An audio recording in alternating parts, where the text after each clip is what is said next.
Imagine आपके पास 1 लाख रुपए है, जो कि आप अपने दोस्त से पूछते हैं कि भाई मुझे एफडी में इन्वेस्ट करना चाहिए या नहीं। आपका एक दोस्त बोलता है कि भाई एफडी में इन्वेस्ट कर, एफडी 100% सेफ है। उसी जगह आपका जो एक दूसरा दोस्त है वो बोलता है कि भाई एफडी में इन्वेस्ट मत कर। क्यों? क्योंकि एक एफडी वेल्थ डिस्ट्रॉयर है। ऐसा क्यों? दोनों का अलग अलग ओपिनियन एक ही चीज के लिए क्यों है, आज अपन इसी चीज को डिस्कस करेंगे और हम आपको बताएंगे कि आपको एफडी में इन्वेस्ट करना चाहिए या नहीं। Welcome to Beyond Marks. Your journey to wealth begins now. Learn, invest, grow beyond. नमस्कार मित्रों, आप सभी का स्वागत है beyond marks by AJ. Today we are going to study about fixed deposit यानी कि एफडी के बारे में आज अपन बात करेंगे। इसको मैं आपको एक सिंपल तरीके से पहले समझाता हूँ कि एफडी होता क्या है। एफडी यानी कि जैसे कि आपके पास 10,000 रुपए हैं और आप उसे अपने किसी मित्र जन को दे रहे हो। आपका मित्र आपसे प्रॉमिस करता है कि भाई ठीक है, तू मुझे 10,000 रुपए दिन मुझे मेरी मदद में दे रहा है, तो मैं तुझे 5,000 रुपए एज ए इंटरेस्ट पे करूंगा। जो 5,000 रुपए वो इंटरेस्ट पे कर रहा है और 10,000 ये 15,000 रुपए, बस इसी ही चीज को एफडी बोलते हैं। सिर्फ यहाँ पे आप अपने दोस्त को दे रहे हो, उसकी जगह आप ये पैसे डिपॉजिट करने होते हैं बैंक में। यानी कि आपने कोई फिक्स्ड अमाउंट यानी कि जैसे कि 10,000 रुपए एक फिक्स टाइम पीरियड के लिए, जैसे 1 साल के लिए आपने बैंक में रखे, तो बैंक आपको उसकी जगह प्रॉमिस करता है एक फिक्स्ड इंटरेस्ट। वो बोलता है कि भाई फिक्स्ड इंटरेस्ट में तुझे 1 साल बाद दे दूंगा। बस इसी ही चीज को एफडी बोलते हैं। तो मैं आपको एक डेफिनेशन बता रहा हूँ। डेफिनेशन की एक फिक्स्ड अमाउंट, एक फिक्स्ड टाइम पीरियड के एक फिक्स्ड अमाउंट एक फिक्स टाइम पीरियड के लिए आपने बैंक में डिपॉजिट करवाया। बैंक उसी पैसों के बदले आपको एक प्रॉमिस देता है कि ठीक है भाई, तूने मेरे पर भरोसा किया, तूने मुझे पैसे दिए, तो मैं तुझे एक फिक्स्ड इंटरेस्ट दूंगा। बस इसी ही चीज को एफडी बोलते हैं। ठीक है, अब आप मेरे से कहीं कुछ सवाल ला रहा होगा कि मित्र कैसे एक बैंक हमारे पैसे उसके पास रखने के बदले ही हमें एक इंटरेस्ट पे कर रहा है। तो मैं आज आपका डाउट भी थोड़ा क्लियर करता हूँ।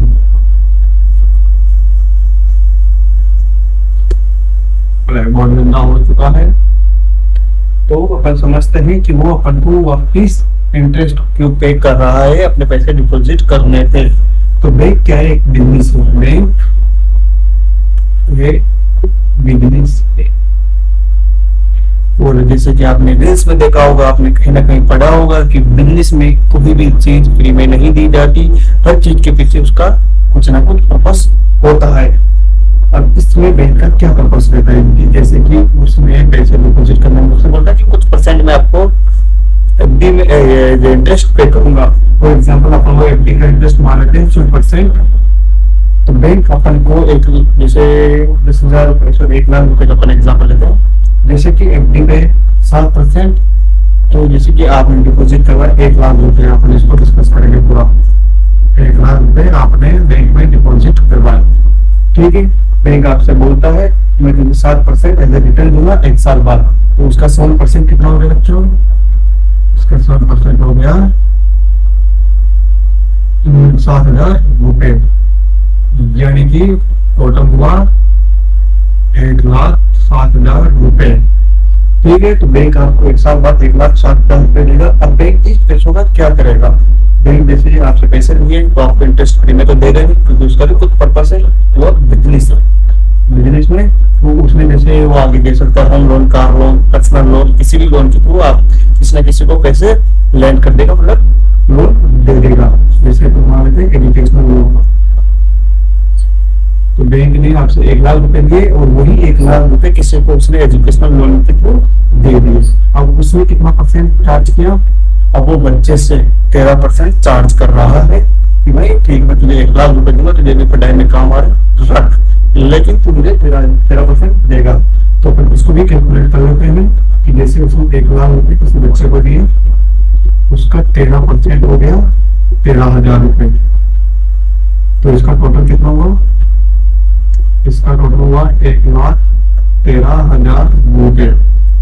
कि जो ये 6,000 रुपए का डिफरेंस आएगा, ये बैंक की कमाई है। 6,000 रुपए का डिफरेंस, 1,13,000 में से 1,07,000 गए तो 6,000 रुपए बचे। तो 6,000 रुपए बैंक की कमाई है, जिसमें से बैंक अपना ऑपरेशनल कॉस्ट वगैरह, उसके फिक्स्ड कॉस्ट वगैरह सभी अपना निकालता है। तो आपको समझ में आया कि बैंक क्यों अपन को इंटरेस्ट पे करता है। बैंक अपन को इसलिए इंटरेस्ट पे करता है क्योंकि वो अपने पैसे से पैसा बनाता है। वो अपन को तो सिर्फ 7% दे रहा है, लेकिन आगे जिसको भी वो लोन देता है वो ज्यादा परसेंटेज में प्रोवाइड करता है। जैसे कि यहाँ पे एजुकेशनल लोन 13% दिया और 13% 1,13,000 रुपए हुए। 1,13,000 में से 1,07,000 दिए, 6,000 रुपए उसका एज अ कमाई हुई। ठीक है, यही चीज होती है, बैंक ऑलवेज करता है। अब आपको मैं बता दूं बच्चों कि बैंक सबसे ज्यादा निर्भर एफडी पे ही रहता है, क्योंकि उसका ज्यादातर मूल भाव एफडी के थ्रू ही होती है। इसलिए ही बैंक और क्या गवर्नमेंट ज्यादातर लोगों को सजेस्ट करती है कि आप एफडी पे ज्यादा से ज्यादा पैसे इन्वेस्ट करो। बस यही रीजन रहता है जिससे बैंक वगैरह अपना वो सिस्टम चलाते हैं। अब अपन डिस्कस करते हैं कि एफडी कितने प्रकार के होते हैं। Now we will discuss types of FD. FD के प्रकार, FD के 5 प्रकार में अपन इसको क्लासिफाई करते हैं। पहला होता है रेगुलर एफडी। रेगुलर एफडी ये काफी इम्पोर्टेंट है क्योंकि सब ज्यादातर लोग रेगुलर एफडी ही करवाते हैं। इसमें क्या होता है, इंटरेस्ट पेड ऑन मैच्योरिटी, यानी कि आपको इंटरेस्ट मिलता है। कब इंटरेस्ट मिलता है, जब आपका मैच्योरिटी पीरियड होता है। जैसे कि आपने 1,00,000 रुपए 1 साल के लिए दिए थे, मतलब 1 साल आपका एक मैच्योरिटी पीरियड हो गया, तो जैसे 1 साल बाद अपन पैसे निकलवाने जाते हैं तभी अपन को इंटरेस्ट मिलता है। दूसरा होता है मंथली एफडी। मंथ एफडी, इसमें क्या होता है, interest paid at each month. Month FD में क्या होता है कि आपको इंटरेस्ट मिलता है हर महीने। हर महीने आपको इंटरेस्ट मिलता है। तीसरा होता है senior citizen FD. Senior citizen FD ये स्पेसिफिकली सीनियर सिटीजन के लिए बनाई गई है। इसमें एक एडवांटेज होता है। एडवांटेज ये रहता है कि जैसे कि आपको 7% मिल रहा है, जैसे यूथ हो गया, कॉमन आदमी को हो गया, जो कम एज के हैं उनको 7% मिल रहा है। तो इसमें सीनियर सिटीजन में क्या होता है, 0.25 से 0.75 इंटरेस्ट ज्यादा मिलता है। यानी कि जैसे आपको 7% मिल रहा है तो सीनियर सिटीजन को 7.25 या 7.75 के बीच में मिलता है। और तीसरा होता है कॉर्पोरेट एफडी। इसमें क्या है कि आप एफडी कॉर्पोरेट में कर रहे हो, इसमें आपको इंटरेस्ट काफी ज्यादा मिलता है। Regular FD, monthly FD, senior citizen FD से सबसे ज्यादा कॉर्पोरेट एफडी में मिलता है, लेकिन थोड़ा सा रिस्क बढ़ जाता है, इसलिए ज्यादातर लोग इसे अवॉइड करते हैं। वैसे बहुत से लोग इन्वेस्ट भी करते हैं इस चीज में। और अपना लास्ट एंड फाइनल है 5 ईयर एफडी। 5 ईयर एफडी इस चीज को स्पेसिफिकली इसलिए अलग रखा गया है क्योंकि according section according to section 80 से आप इसमें टैक्स डिडक्ट करवा सकते हो।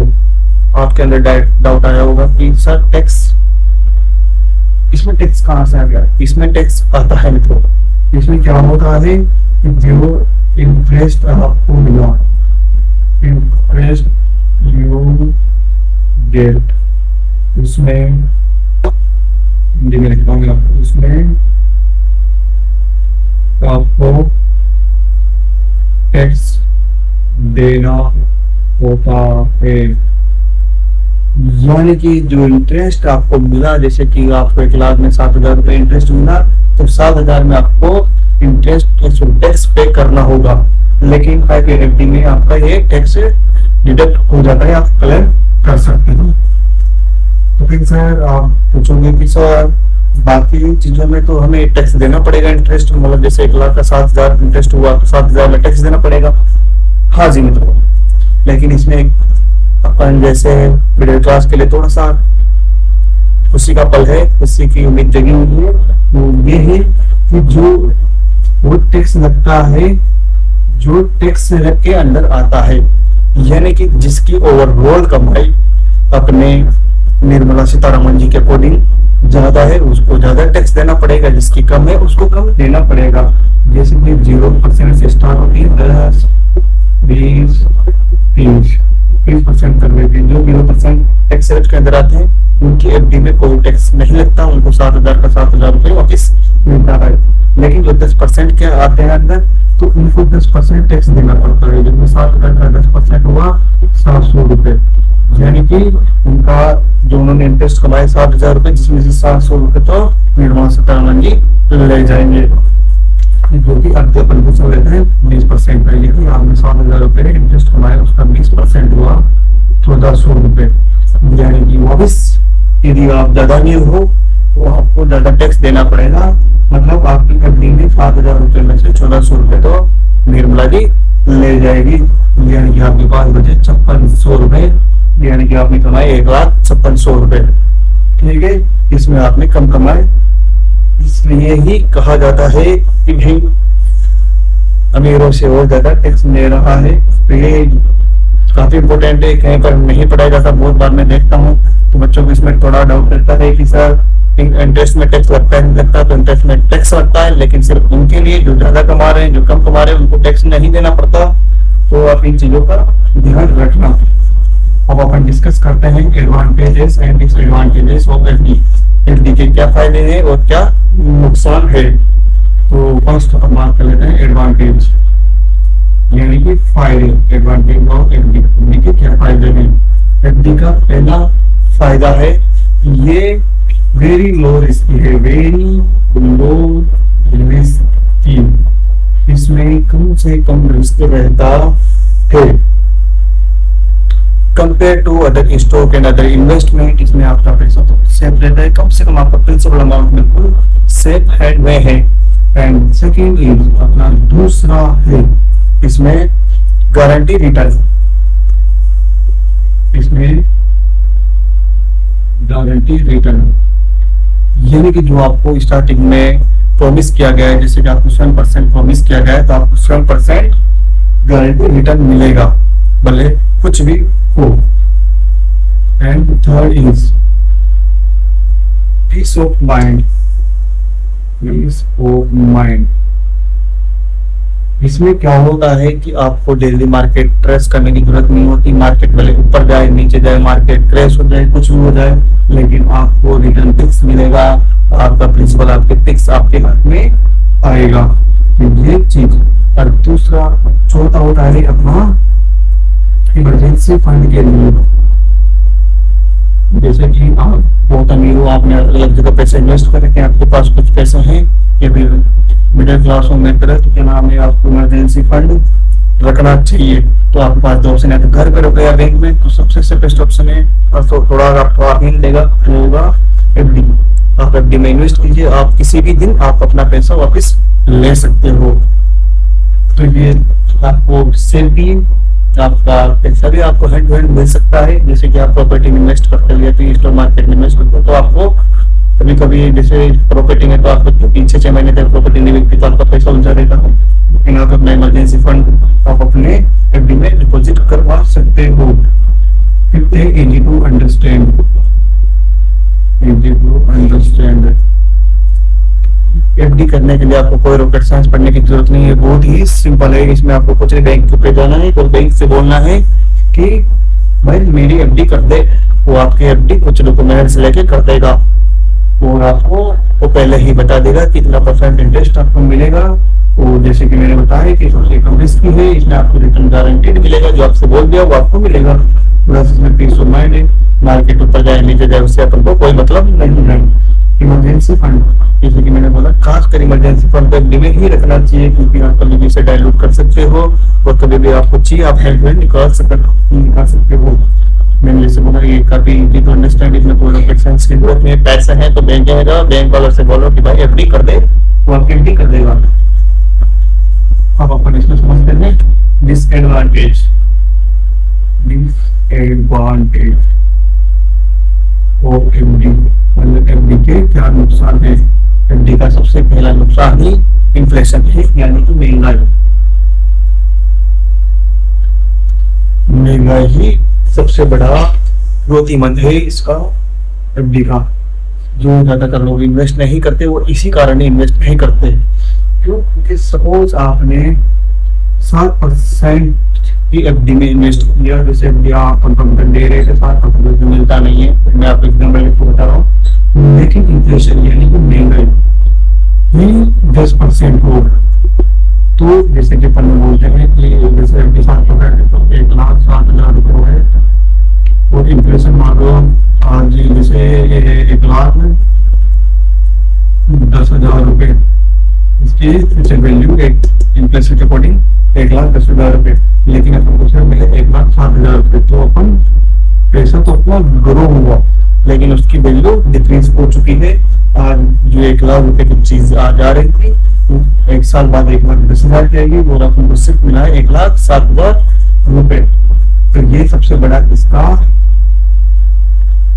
दुश्मन है एफडी का, तो इसलिए ही ज्यादातर लोग एफडी करना प्रिफर नहीं करते। दूसरा, जैसे मैंने आपको समझाया था टैक्स के बारे में कि आप जो अमाउंट जो इंटरेस्ट आप कमाते हैं उसमें टैक्स लगता है, तो ये एक इसका दूसरा कारण होता है कि लोग इसमें इन्वेस्ट नहीं करते, क्योंकि इसमें पहले ही कम अपन को इंटरेस्ट मिल रहा है, प्लस उसके ऊपर भी उसमें टैक्स देना पड़ जाता है। इसमें जितना अमीर आदमी होगा उसको उतना ही कम इंटरेस्ट मिलेगा। अपॉर्चुनिटी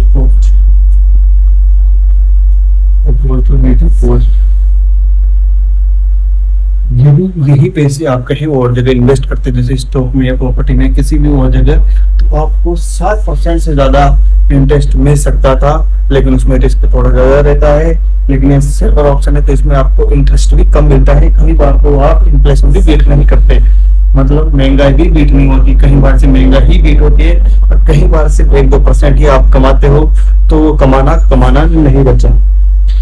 और अपना होता है लिक्विडिटी इशू। इसमें क्या होता है,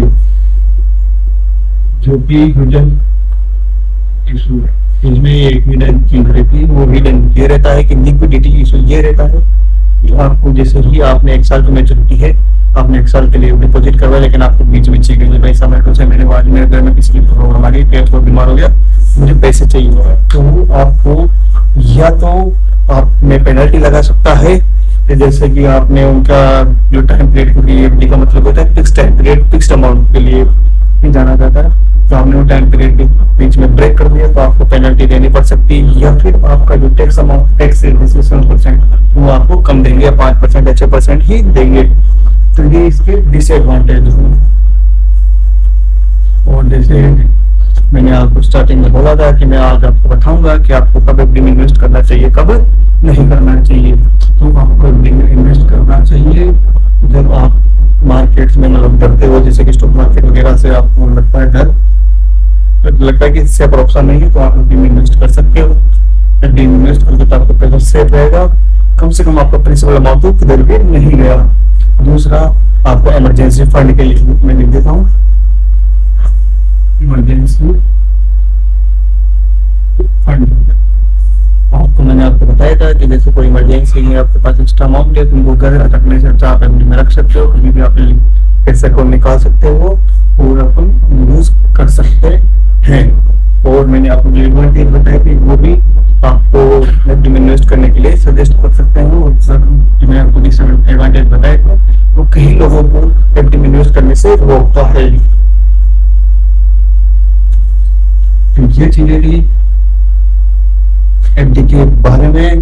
तो इन्वेस्ट करना चाहिए, क्योंकि सेफेस्ट ऑप्शन है, सबसे सेफ ऑप्शन है, प्लस इसमें गारंटी आपको रिटर्न मिलेगा, पीस ऑफ माइंड मिलेगा, अपॉर्चुनिटी मतलब आपको इमरजेंसी फंड कभी भी निकाल सकते हो, इसमें आपको ज्यादा समझने की ज्यादा की जरूरत नहीं है। डिसएडवांटेज ये रहते हैं इसके, इसमें आपको इन्फ्लेशन कई बार बीट होता है, कई बार नहीं होता। तो आप कम एज में, जैसे मेरी एज में या फिर कम एज में है, आपको पैसा बढ़ाना है तो आपको एफडी में इन्वेस्ट नहीं करना चाहिए, क्योंकि इसमें आपका पैसा तो बराबर इन्फ्लेशन के बराबर रहेगा।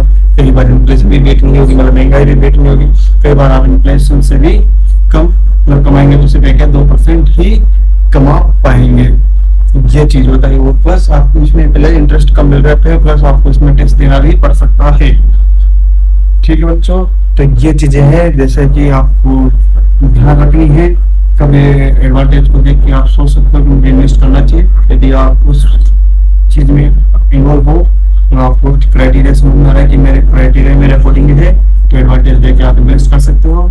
आपको लगता है कि नहीं मुझे तो भी कमाना है, मेरे को पैसे बढ़ाने हैं, तो आप इस एडवांटेज देख के आप उसमें इन्वेस्ट करने से रोक सकते हो। और आपके पास काफी सारे अलग अलग ऑप्शन है जो कि अपन इन फ्यूचर डिस्कस करेंगे।